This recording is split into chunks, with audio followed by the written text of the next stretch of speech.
നമ്മളിന്ന് നോക്കുന്നത് ഗണിത ക്വിസിൽ പങ്കെടുക്കുന്നവർക്കായുള്ള കുറച്ച് പ്രധാനപ്പെട്ട ചോദ്യങ്ങളും അവയുടെ ഉത്തരങ്ങളുമാണ്. വീഡിയോ എല്ലാവരും മുഴുവനായി കാണുക. ഒന്നാമത്തെ ചോദ്യം, ദേശീയ ഗണിതശാസ്ത്ര ദിനം എന്നാണ്? ദേശീയ ഗണിതശാസ്ത്ര ദിനം എന്നാണ്? ഡിസംബർ 22. ഡിസംബർ 22-നാണ് ദേശീയ ഗണിതശാസ്ത്ര ദിനമായി നാം ആചരിക്കുന്നത്. പിതാവിൻ്റെ പ്രായം മകൻ്റെ പ്രായത്തിൻ്റെ 3 ഇരട്ടിയാണ്. മകൻ്റെ പ്രായം 15 വയസ്സാണെങ്കിൽ പിതാവിൻ്റെ പ്രായം എത്ര? ആൻസർ 45 വയസ്സ്. 15 വയസ്സിൻ്റെ 3 ഇരട്ടിയാണ് 45 വയസ്സ്. ശാസ്ത്രങ്ങളുടെ രാജ്ഞി എന്നറിയപ്പെടുന്ന ശാസ്ത്രശാഖ ഏതാണ്? ഗണിതശാസ്ത്രം. ഗണിതശാസ്ത്രമാണ് ശാസ്ത്രങ്ങളുടെ രാജ്ഞി എന്നറിയപ്പെടുന്ന ശാസ്ത്രശാഖ.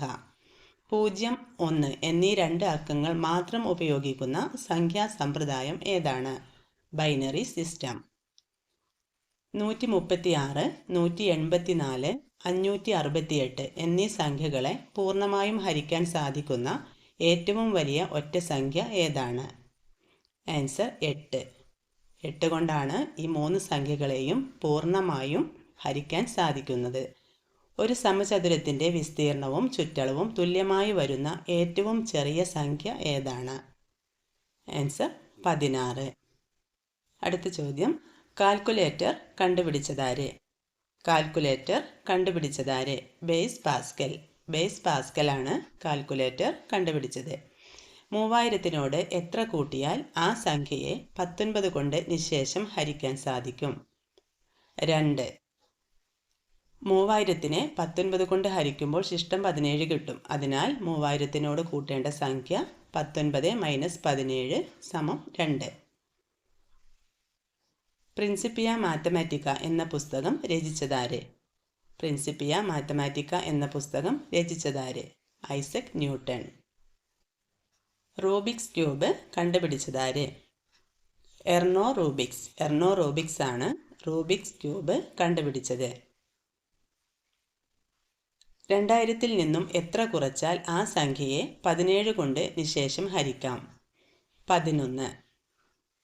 2000-നെ 17 കൊണ്ട് ഹരിക്കുമ്പോൾ ശിഷ്ടം 11 കിട്ടും. അതിനാൽ 2000-ൽ നിന്നും കുറയ്ക്കേണ്ട സംഖ്യ 11. ആദ്യത്തെ 25 ഒറ്റ സംഖ്യകളുടെ തുക എത്രയാണ്?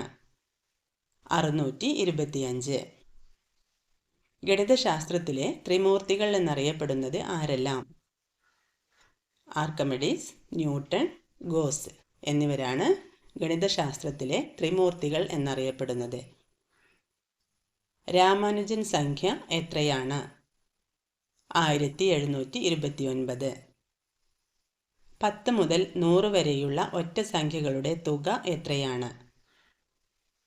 2475. പുരാതന കാലത്ത് കണക്ക് കൂട്ടാൻ വ്യാപകമായി ഉപയോഗിച്ചിരുന്ന യന്ത്രം ഏതാണ്? മണിച്ചട്ടം അഥവാ അബാക്കസ്. സ്വർഗത്തിലെ സമ്മാനം എന്ന് വിളിക്കപ്പെടുന്ന പ്രശസ്തനായ ഗണിതശാസ്ത്രജ്ഞൻ ആരാണ്? ശ്രീനിവാസ രാമാനുജൻ. ഒരു സമചതുരത്തിൻ്റെ വിസ്തീർണവും ചുറ്റളവും തുല്യമായി വരുന്ന ഏറ്റവും ചെറിയ സംഖ്യ ഏതാണ്? 16. അടുത്തത് ഈ വീഡിയോയിലെ ബോണസ് ചോദ്യമാണ്. 0 ഉപയോഗിക്കാത്ത സംഖ്യാസമ്പ്രദായം ഏതാണ്? ആൻസർ അറിയുന്നവർ കമൻറ്റ് ചെയ്യുക. അതുപോലെ നിങ്ങൾക്ക് ഈ വീഡിയോ ഉപകാരമായെങ്കിൽ മറക്കാതെ ഒന്ന് ലൈക്ക് ചെയ്ത് നമ്മുടെ ചാനൽ ഒന്ന് സബ്സ്ക്രൈബ് ചെയ്യുക. Thanks for watching.